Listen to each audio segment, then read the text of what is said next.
Welcome to the Tech Humanist Show, a multimedia format program exploring how data and technology shape the human experience. I'm your host, Kate O'Neill. This is one thing that I really believe deeply, is that math is not just a bunch of formulas. It's not just something that you have to be, take AP calculus to get into it. Math is really a way of thinking about the world. Noah Giansiracusa is an associate professor of mathematics at Bentley University, a business school near Boston, and a visiting scholar at Harvard.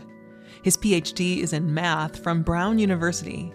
After publishing the book How Algorithms Create and Prevent Fake News in July 2021, about which Nobel Prize-winning economist Paul Romer said, "There is no better guide to the strategies and stakes of this battle for the future," Noah has gotten more involved in public writing and public speaking and policy discussions concerning data-driven algorithms and their role in society.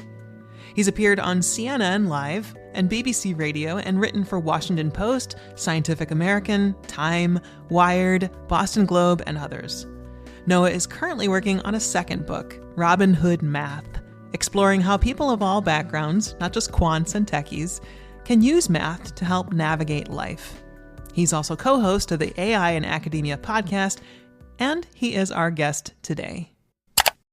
Well, so, I think one of the best ways to start all these conversations when I get to talk with people who are new to me, but so fascinating that I've had a chance to look at their work, is just to back up a little bit and start by learning what set people down the path toward the work they're doing today. And you have not one, but two advanced degrees in pure mathematics, right? Well, one was just kind of en route to the other.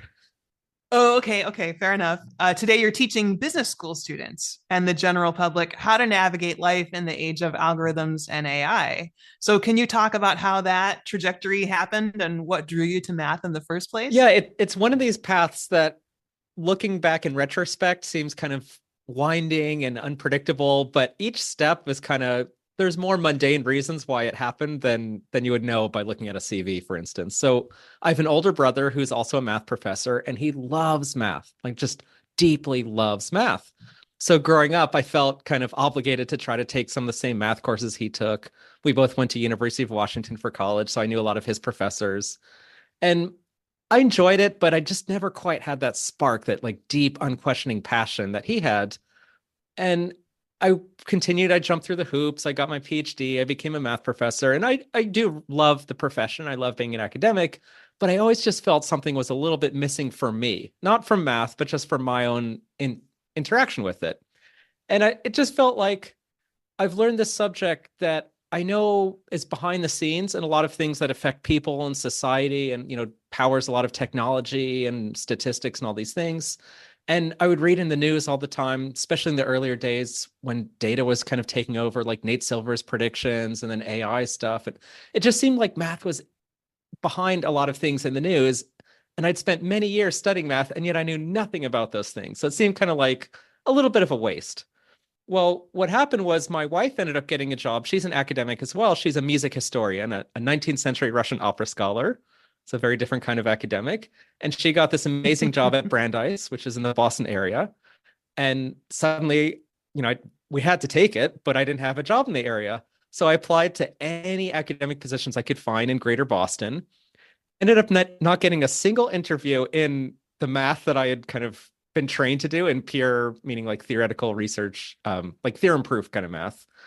And I'd done a couple little undergrad projects in data science, and somehow I got 2 campus interviews in data science. And this was about 5 years ago. And I thought, this is a growing field. They're just so desperate. Industry pays so much more than academia that anyone with the credentials gets lured off to industry. There's really a need for more academics to be teaching data science and working in this. And in the last 5 years, I think there are a lot more, but some of them are people like me who didn't have a lot of background in it and kind of grew into the role. So one of these 2 positions I ended up not getting, and the other I did. And it's at this business school, Bentley, which I have to admit I hadn't even heard of, but I really enjoyed the interview. People are very friendly. And one thing that was very clear to me is I wouldn't be just kind of in the bubble that I was before of just going to seminars in my area, being in the research group I was in, working with grad students in my area. It's kind of nice and comforting to have a group of all these people in your tiny, tiny little niche research area, but it also insulates you and like keeps you from exploring other avenues. So at Bentley, I didn't have those niceties, and yet that itself was nice because it opened me up to talking to people in different departments, and even within our department to statisticians and data scientists and all kinds of different people. So that's the context as I moved to this business school where math is important, but we're not graduating math majors that go into grad school the way I was used to. So suddenly our target is graduating students who are getting jobs at insurance companies, at data science companies, at tech companies. So it's a very different kind of education that I wasn't used to, but I thought this is pretty cool. I want to learn more about this. My first year there, I'm sorry, go ahead. My first year there, things seemed like they were going fine. And there was this opportunity to teach a kind of data in society kind of course. So very much in line with your tech humanist program of, exploring the technology, but how it really impacts people. And I thought this would be awesome. I'd love to teach this. I've always been kind of interested in the humanist side. Maybe it's because for my wife, who's literally a humanist. And I thought this will be fun. So I started teaching it and it's great. And I forget, 1 or 2 months into the semester, the pandemic started. So we go on lockdown, everyone's sent home, and we continue teaching on Zoom. And it was a very strange experience, as life was for all of us. But it really somehow impacted me. The fact that these students were so hungry to learn about our information ecosystem at a time when there was so much misinformation and uncertainty around the pandemic. There was so much going on with, Trump was president at the time in the US. And it was just a weird, confusing time. And there just was this kind of hunger in the classroom, even when we went remote, to understand what's going on with our information ecosystem. Like, what are these algorithms actually doing? Social media, even just news sites, like what the heck is happening to our world? And I had a bunch of students, even though I wasn't an expert in this at all, I had a bunch of students tell me like, I was talking to my dad or my mom or my sister, or my brother at home, because they were kicked out of the dorm. They were like literally sent back to their house. They were talking to their family members about our course topics. And it was kind of an eye-opening experience for me. It was finally this taste of this thing that I've wanted all along, to be in math, but to really explore how mathematically driven things like social media algorithms are impacting people. And finally, I had a taste of it and I loved it. So that's kind of what started this path. And I ended up during the pandemic writing a book, my first ever book, aimed at basically a general audience, exploring what we did in this class. So kind of social media algorithms and all these things. And that's kind of what launched it. It's just been fascinating. And one thing's led to the other. And I've been writing newspaper articles and talking to different people, such as you.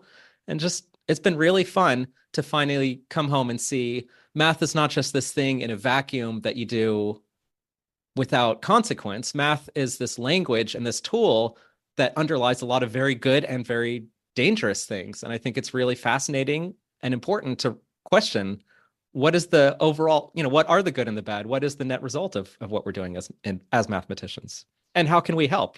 How can we do more good and less harm? Yeah, no, that's fantastic. And there's a few things you said I want to come back to, but I also note that one of the articles that I saw that you had written was related to some of what you just shared about the COVID pandemic. And you talked about, kind of wishing that you could apply math to things like epidemiological modeling and stuff like that, but that other people were doing that kind of applied mathematics. You talked then about the importance of beauty in art and culture, and that it's clear that you see mathematical beauty in the world. And I wonder if you could talk about what that means for you and how other people can see and share in that beauty too. Yeah, it's a great question, because that is what 100% drew my brother in. It was not to be famous, which doesn't happen as a mathematician, but it was not to solve important problems that the world needs. It's just this, it's kind of like, I don't know, why did Michelangelo or any famous artist do the art they did? I'm sure they were commissioned and there was their job, but they just went above and beyond because there's this drive to just aesthetic perfection, not just to create the art, but to create something that stands the test of time. And not to sound pompous, and none of the math I've ever done has that level of aesthetic, but there are brilliant mathematicians who are very much not me, who are able to produce ideas and arguments and proofs and theorems and mathematical discoveries that just kind of, you would never think of them before. And then once you see them, they seem so natural, like, wow, how did we not see the mathematical world this way before? So that's the part of math that appeals to me the most, is this illuminating feeling of like, almost like this mini epiphany, where I suddenly have this clarity. Now, granted, this is all in a very theoretical realm that doesn't, relate to other things, but the area that I was trained in, I was working in, and still do a little bit of work in, is called pure mathematics. And I would say, genuinely, it is aesthetically driven. The goal is to come up with the most beautiful ideas and theorems and proofs, and that's what it's judged on. You're not looking for applications. We don't get grants and we don't get conference talks based on how important something is based on applications. It really is based on how striking and profound, and I would say aesthetically beautiful. Applied math is different. It can be beautiful, and sometimes it is, but the goal really is to be useful. So when we talk about things like mathematical epidemiology, try to study the spreads of diseases and things, they're not trying to come up with a really beautiful model that just captures human nature and relationships. No, they're trying to really understand, like, how's this disease spread and how can we reduce that spread? So it has a very different goal. So pure math it's almost like math as an art as opposed to math as a tool for society.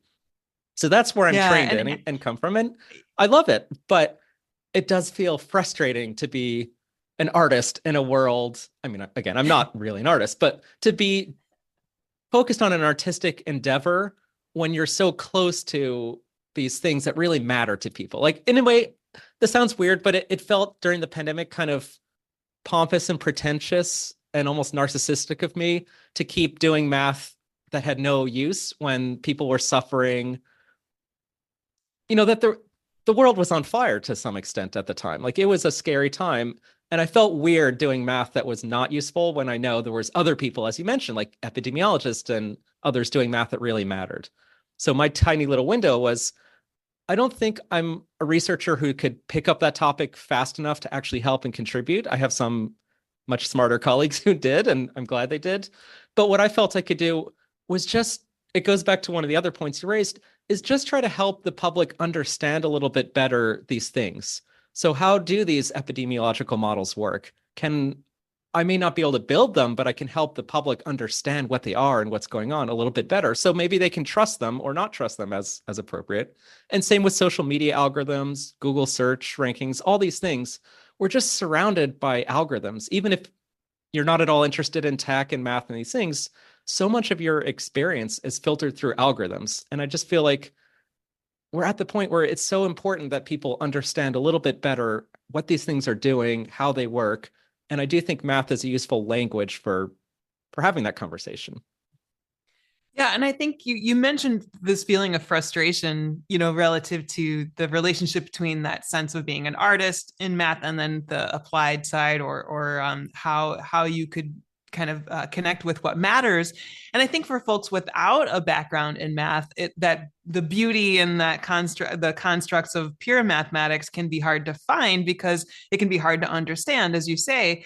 But when we talk about technologies like AI and algorithms and throw those into the equation, so to speak, and throw those into people's app stores and news feeds and experiences, certainly the beauty and meaning can get lost. And when you talk about what matters, I use that as a proxy all the time for the notion of meaning. Meaning is what matters, and meaning is a fundamentally important construct for human experience. So I wonder if you can talk to us a little bit about AI and algorithms now, now that you've been practicing in data science and math as it relates to AI and algorithms in a way that helps the rest of us see maybe not perhaps the beauty per se, but certainly the meaning of what we're dealing with there. Yeah, so absolutely. One thing to keep in mind is AI is not one thing, right? It's a whole bunch of tools, of methods, of approaches to solving or attempting to solve various problems.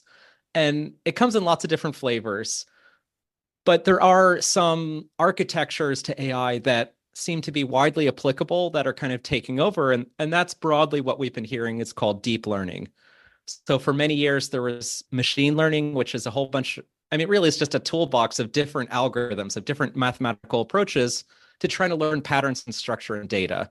And it often was that one would work well in one setting, one would work better in another setting. They just kind of competed, and people would have these data competitions where they literally would try to shoehorn their method in and try different things and see what works best and be a leaderboard. Just like a sports competition, there'd be like data prediction competitions, which makes sense, but it is a little strange, slightly surreal. So deep learning, that deep learning is the thing that neural networks do, that you basically have this very abstract in a kind of simple sense, a very mathematical, simplified version of how a brain sort of works, but not really how a brain works, just how individual neurons work and how they're kind of firing and related to each other. So I would say, from what I've read and what I believe, neural networks are not a model of the human or any biological brain, but they are inspired by biological brains. So I don't think a mathematician would have come up with the ideas had they not seen neurons in nature. But once you see neurons, you're like, well, those are pretty complicated. Brains are complicated. But here's this basic, like, mathy version of kind of what's happening. And that is a neural network. And they turn out to be really, really useful for a lot of things where you have a lot of computational resources and a lot of data. So over the years, we've had much, much more of both of those. And it's fascinating, I think, to kind of unpack why that is. So I think the computational thing is obvious, right? Technology develops, computers get faster and bigger and able to do more. But what about the data? Why do we have more data? Well, one is just we're online a lot more. Like, I like to think there's so much hype around generative AI, ChatGPT, all these things. Imagine what they would be like if we didn't have the internet. What would they be trained on? Right? They're trained on books, but they're all books that like Google scanned because Google wanted to have all books online. They're trained on social media, on blogs, on web pages, on newspapers that are online. Like, I really cannot imagine there would be so little data to train AI on if we didn't have the internet.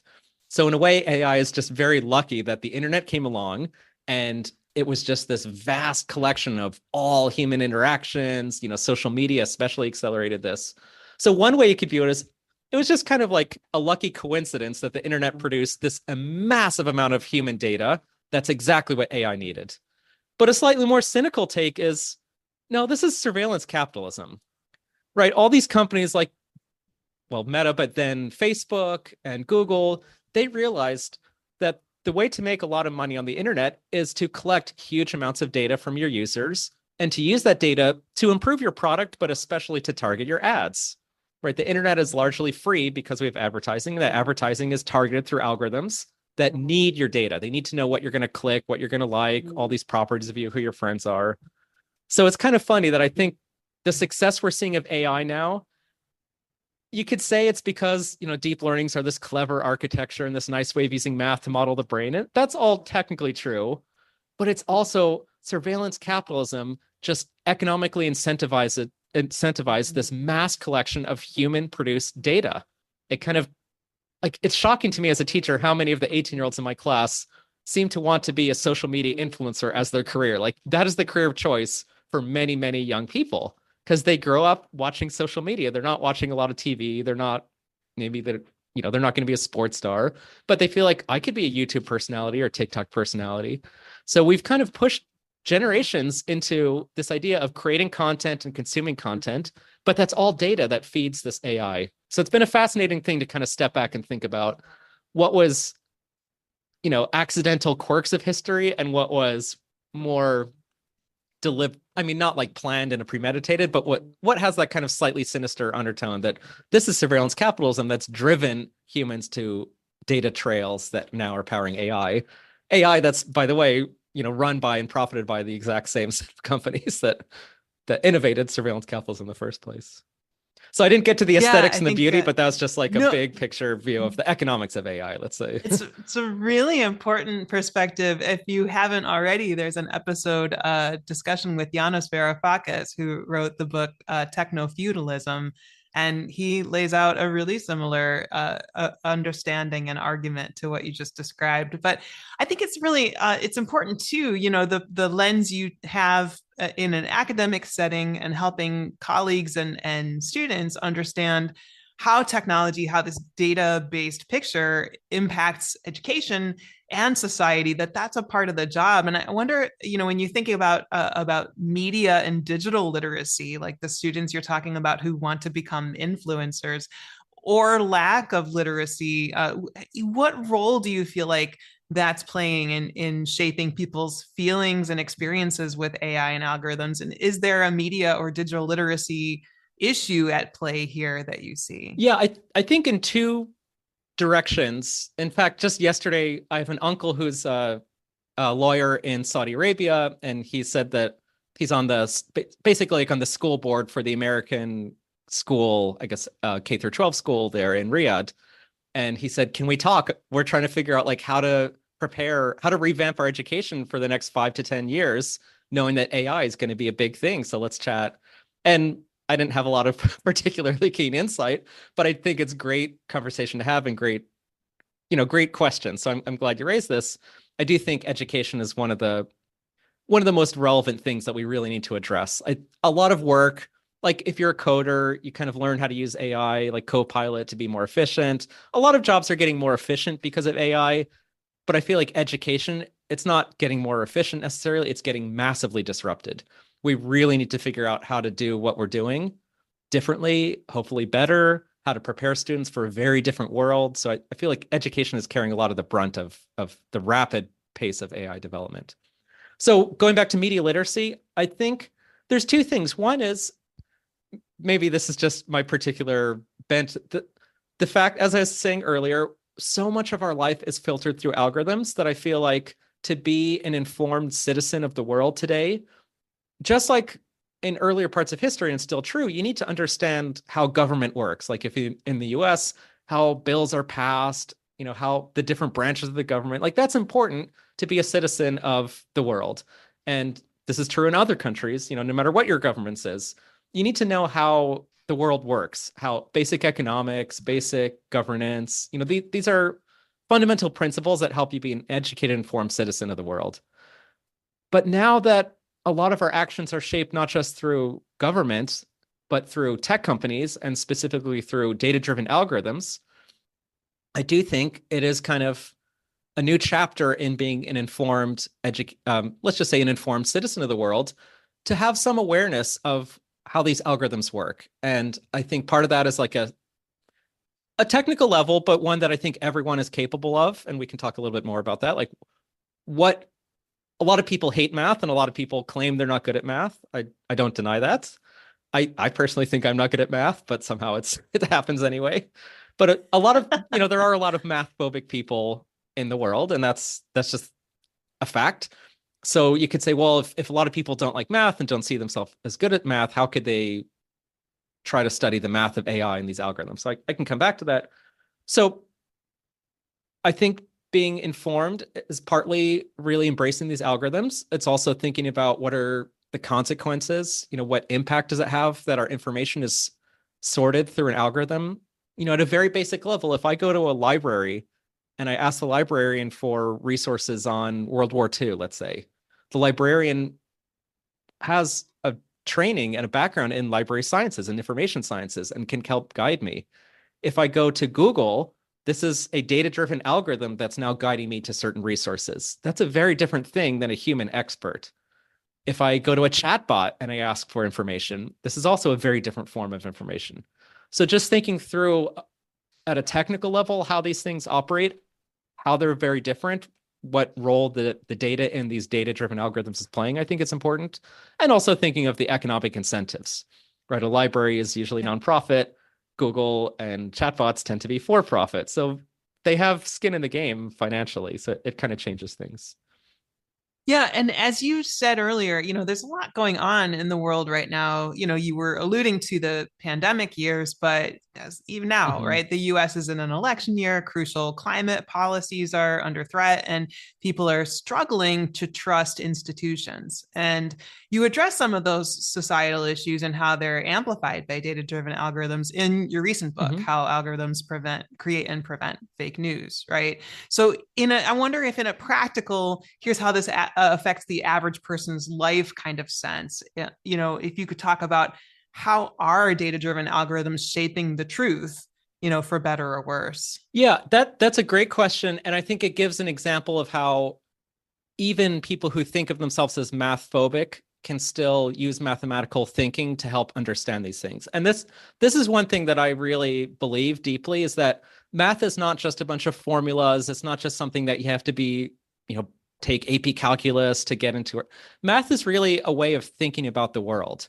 And this way of thinking can be refined to a very deep, high level, but the basic tenets of it, that basic principles of thinking in a very logical flow way, thinking of functions, which means basically input, and input feeds into some kind of recipe where there's the well-defined output.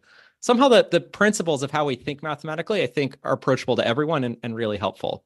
So as an example, there is so much hype now around AI that people feel like it's this all-knowing thing, right? AI just knows everything about us, and it's omniscient, and it can do so much because it's AI, and AI is magical.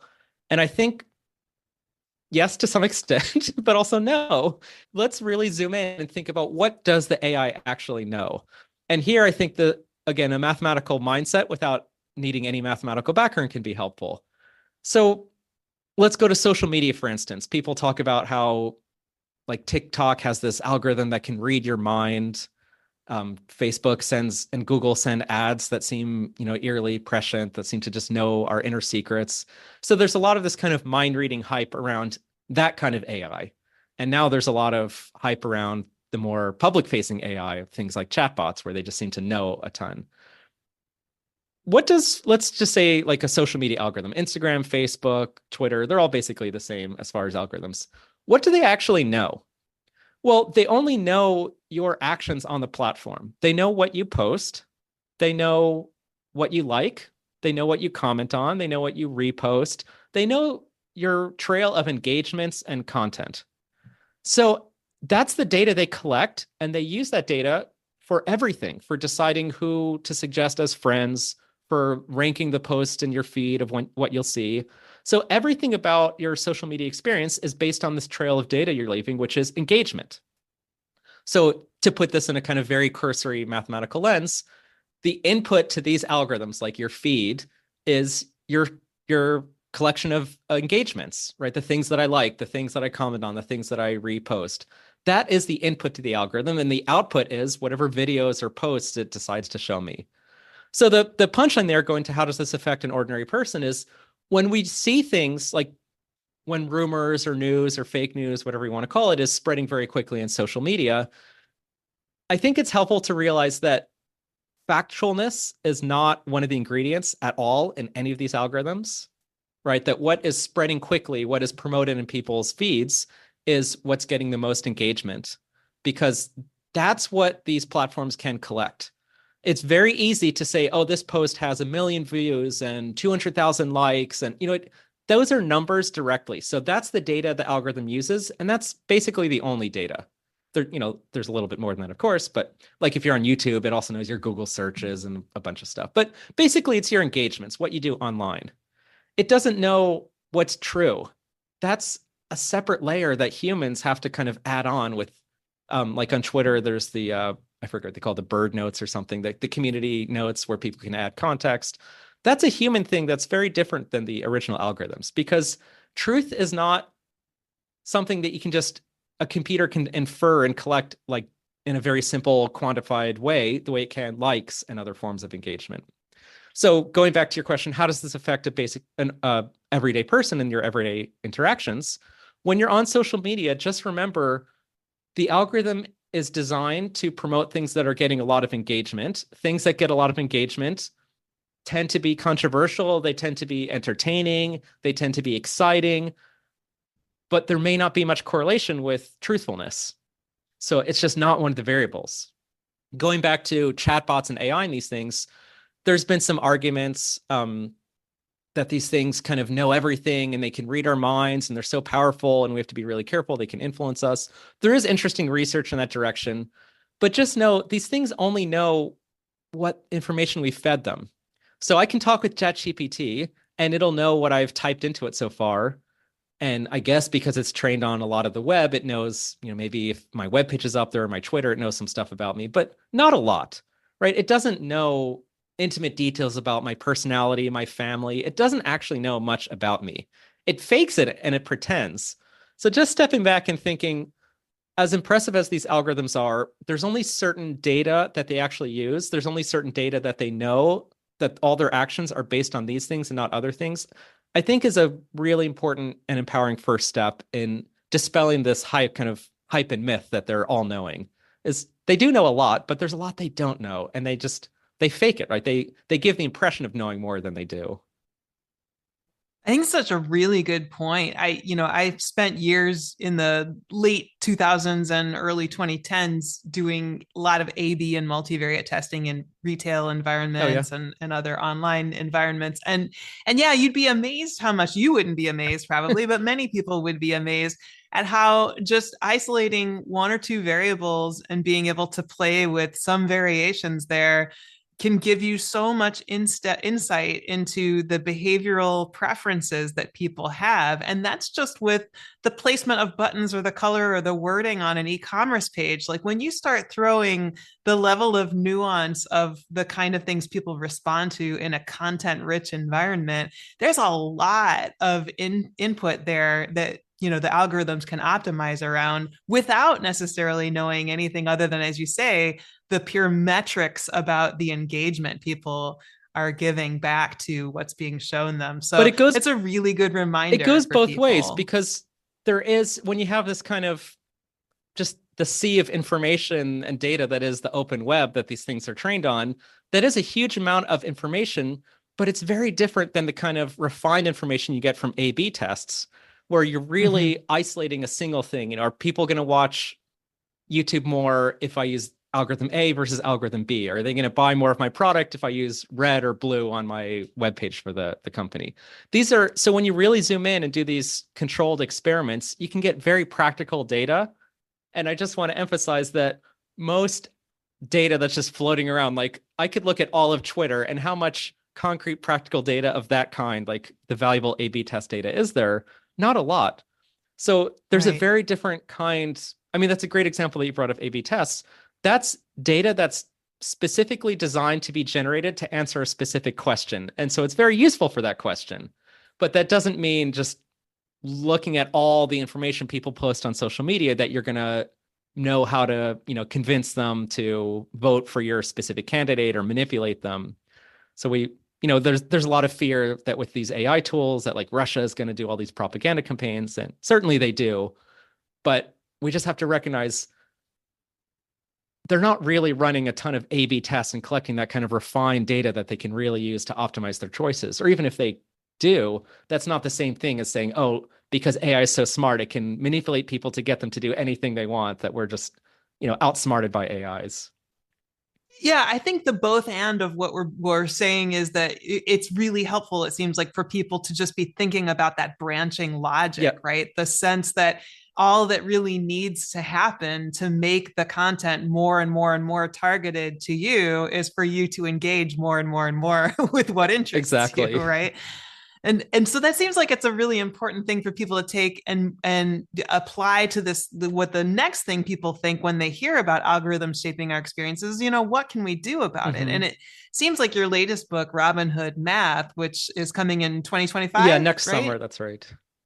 Okay, and that seems like it's going to get into answering that question. And so I wonder if, without spoiling the book, what do people need to learn or understand in order to feel empowered to use algorithms or algorithmic tools to our advantage instead of letting them totally control our digital experiences? Yeah, I'm glad you brought that up, because kind of what happened is I wrote that first book, the fake news one, during the pandemic, and it was kind of, there wasn't anything new. I really just read a bunch of articles and kind of collected them so it'd be easier for my students and others to learn what's going on.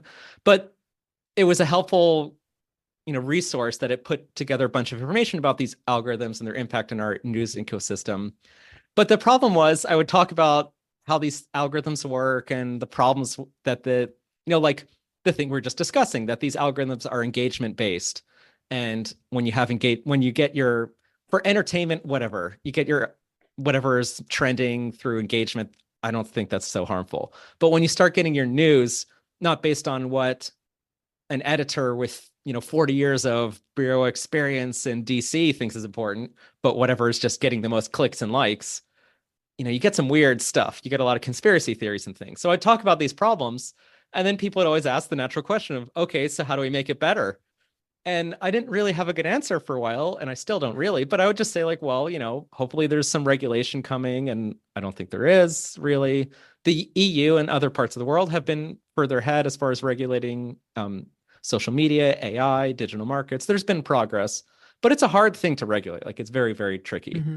So it's frustrating to kind of, as many others have been doing, to call out the problems with our information ecosystem, but to not really have suggested solutions. And with the Robinhood Math book, I don't really have the solutions either. But what I've realized is, rather than just sitting around waiting and saying, oh, I wish Google did more to kind of limit these problems and try to help society, and I wish Meta did more, and I wish, instead of just saying, I wish these tech companies that are extraordinarily profitable did more to help us. And they do some, but I wish they did more. That's kind of a self-defeating attitude. Wishing doesn't get you that far. Wishing that Congress or whatever representative body would pass regulation. You can be active, you can try to push them to do it, but it's just, in the US at least, tech regulation has been very difficult to pass. So the idea was, okay, I don't think the tech companies, out of the goodness of their heart, are going to seriously cut into their profits in order to make their products safer and better. I don't think a lot of political bodies, especially in the US, are going to take the bold actions that we need to kind of make things better. So what do? We can just keep writing books saying, look how bad things are. Look, and I see this all the time. Like, open up newspapers and there's always articles. Like, there's just been a bunch recently about price fixing, that it's illegal to have a bunch of like executives meeting in a boardroom and say, hey, let's all set our prices high, not compete, because then we'll all get profitable, even though we're screwing the customers over. So yeah, that doesn't happen so much anymore. Instead, they all use algorithms that kind of do that boardroom meeting for them. So there's a bunch of articles about that. There's been stuff with mortgages, with house, like just any topic. All the time I read these very sobering, dark articles, how algorithms are having a lot of harm on society and people. And so what can we do? I mean, each specific setting has its own things that you can try to hope for and advocate for. But that's when I just kind of step back and think, well, I don't know what power I have as a citizen to influence and change the government, to change these tech companies.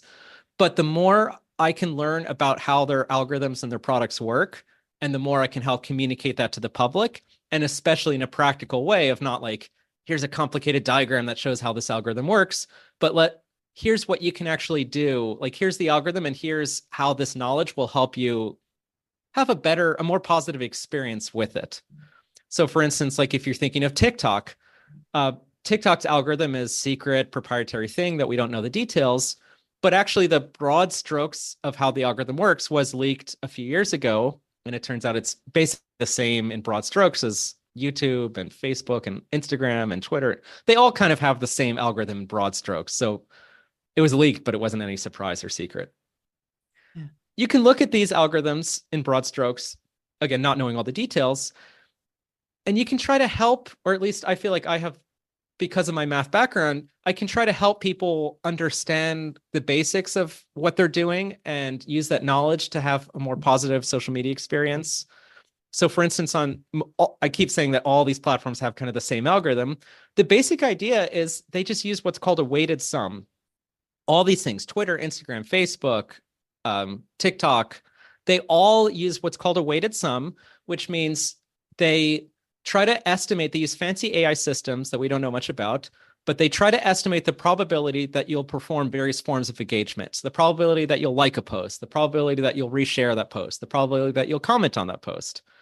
And these companies assign a weight to each of these things. So maybe a like is worth 1 point, a comment is worth 30 points, a repost might be worth, who knows how many points.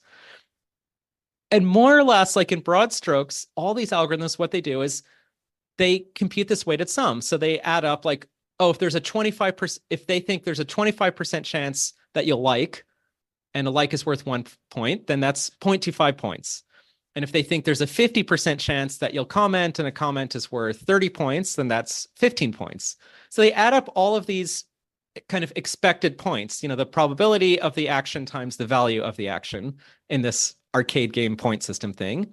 And that gives a total score of what's called the expected value of the engagement. So how many engagement points they believe you will perform for this given post. And more or less, there are some refinements and things, but more or less, that's how these things work. The content is sorted by this score. So the reason why you see different TikTok videos than I do is because we all have the same weights on our comments and our likes and our shares and things, but you have different probability engagements than I do.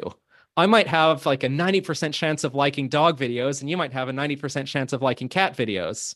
So the fact that we're more like different people. That's very true, by the way. It was just a guess, but I'm glad to hear.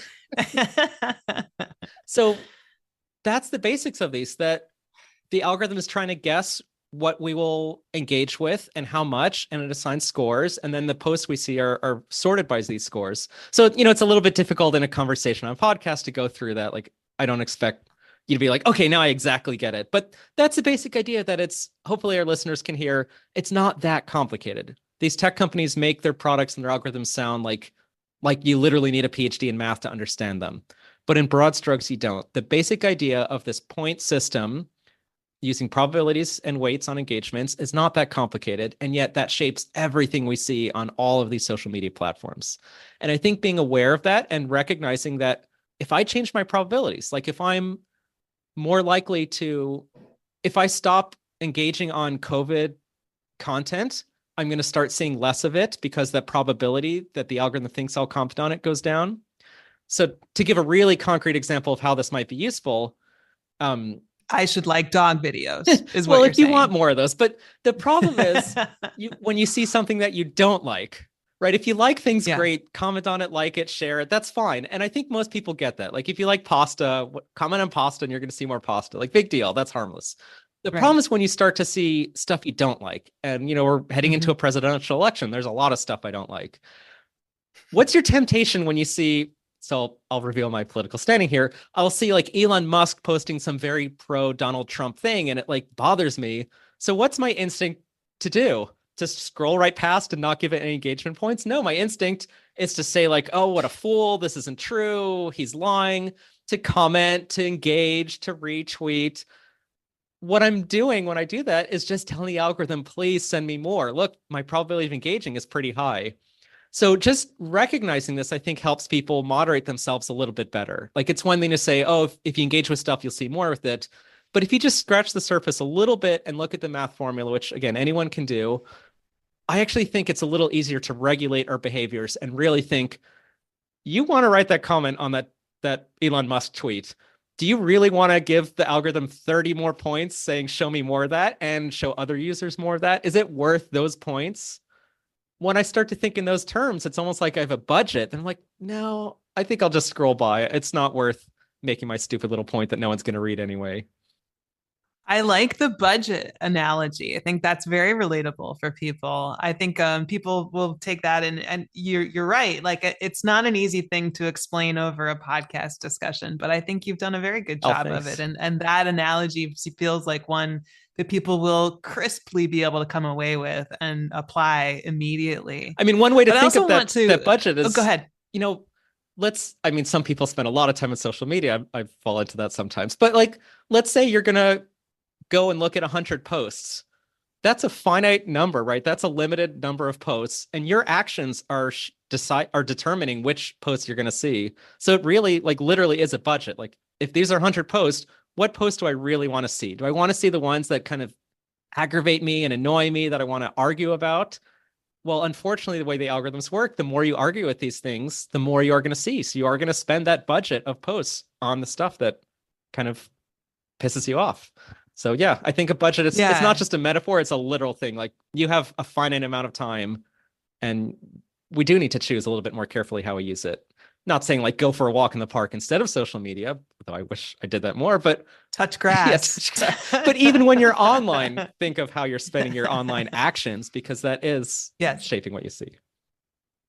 Yeah. And even, even if you have an unlimited amount of time and energy and attention, the feed can only serve you so many things. So it makes sense to think about what it is that's coming through your feed, and to try to curate that. That's a really wonderful practical takeaway. I also wanted to kind of twist it a little bit, turn it around from the perspective of leaders, because a lot of our audience for this show are people who are leading organizations or who have the ear of leaders in organizations. And one of our foremost goals at KO Insights is helping leaders to make human friendlier tech decisions in a really rapidly changing world. And so I wonder, if you think about what are some things that business leaders should know about and understand about algorithmic decision making in the midst of that rapid change, and how can they make their decision making processes more truthful and trustworthy, particularly where AI is involved in that?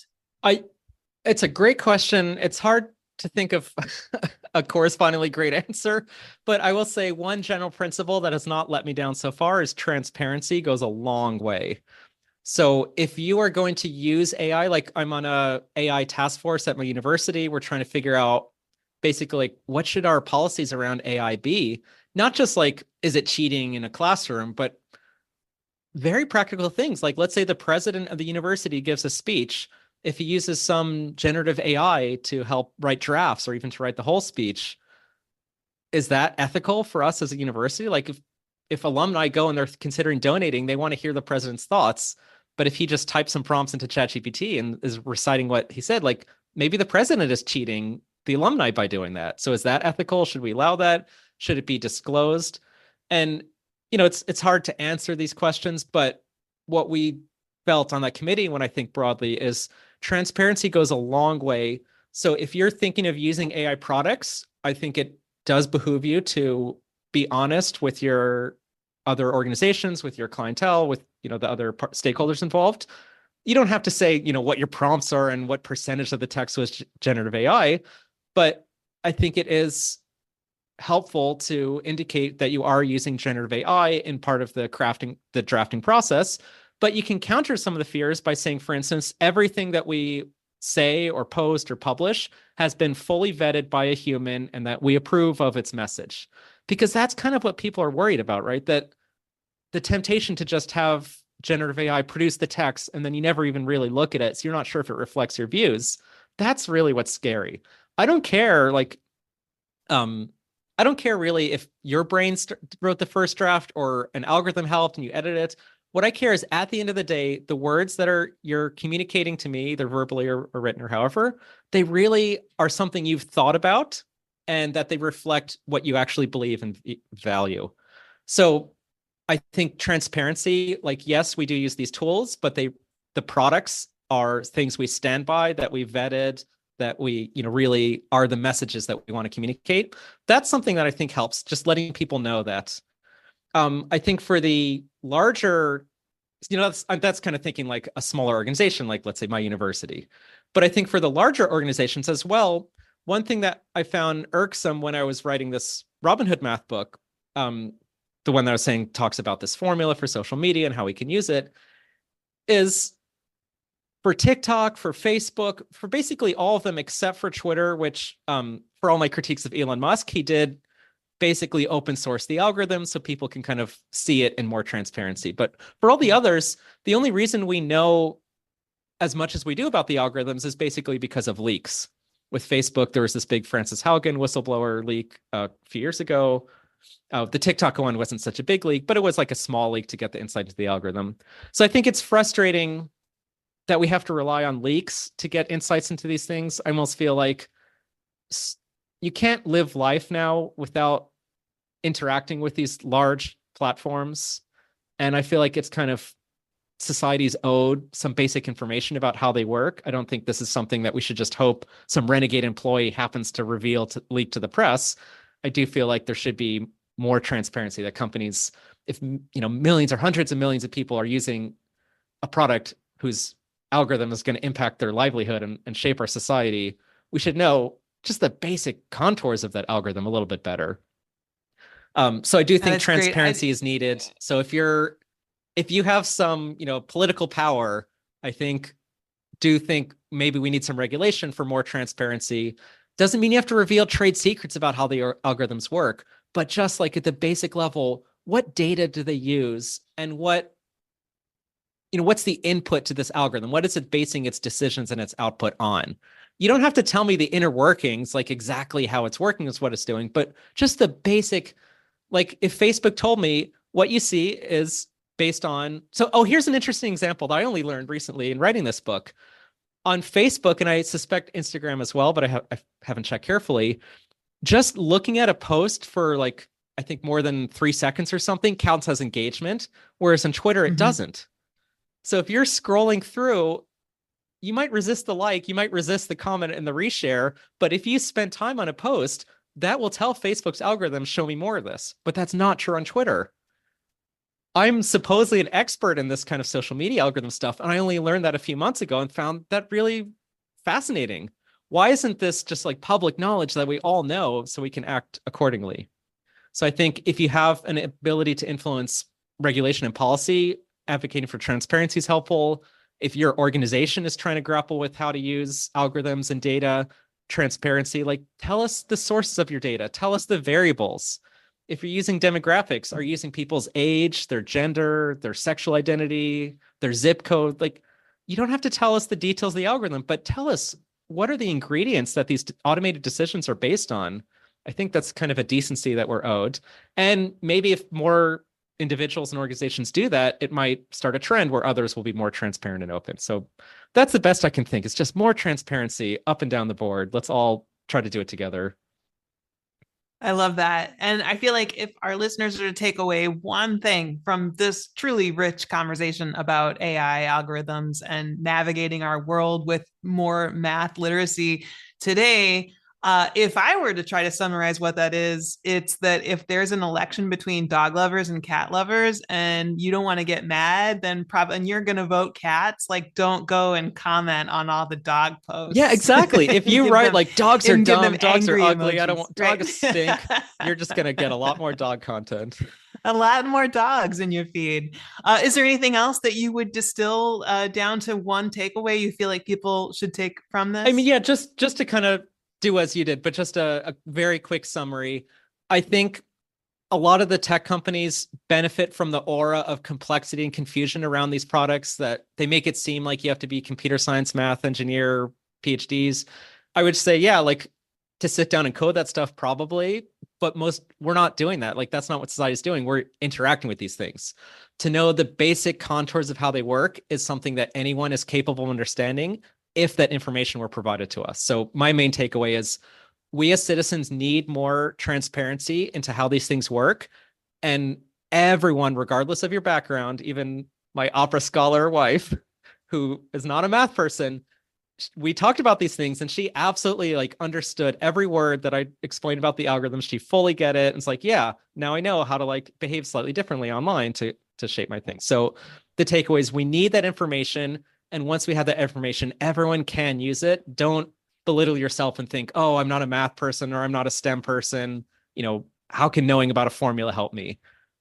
If that formula is communicated to you in the right, clear, useful way, rather than to try to intimidate someone and impress someone, everyone will be able to use that information. You just have to meet people halfway. I love it. And one way people are going to be able to understand that is through Robinhood Math. Hopefully, right? Like we'll when see. They get a hold of your book in summer of 2025. Where else can people find you online so that they can follow your work? I'm on Twitter and LinkedIn. I have a webpage, www.noahgian, that's noahgian.com. But Twitter is mostly where, well, I guess I should say X is mostly where I post, but I have to admit things have changed. I don't get the same engagement that I used to. The algorithm has changed and the clientele has changed. It's not just the algorithm. It's true. It's true. We'll post some links in the show notes and make sure people can find you. Thank you. Thank you so much, Noah, for this time and the time you've taken and the explanations and everything. Really great to meet you. Thanks Likewise. again. We'll talk soon. Much. Thank you for listening to the Tech Humanist Show. This episode was produced and edited by Thrive Loud Productions. with research by Ashley Robinson and Aaron Daughtry of Interrobang. You can find more information about the show's guests and links to their projects at thetechhumanist.com, where you can also find more episodes, or you can subscribe at Apple Podcasts, Spotify, or wherever you get your podcasts. Special thanks to all of our guests for lending their voices to help make the future a brighter place. I'm Kate O'Neill. You've been listening to the Tech Humanist Show from Teo Insights.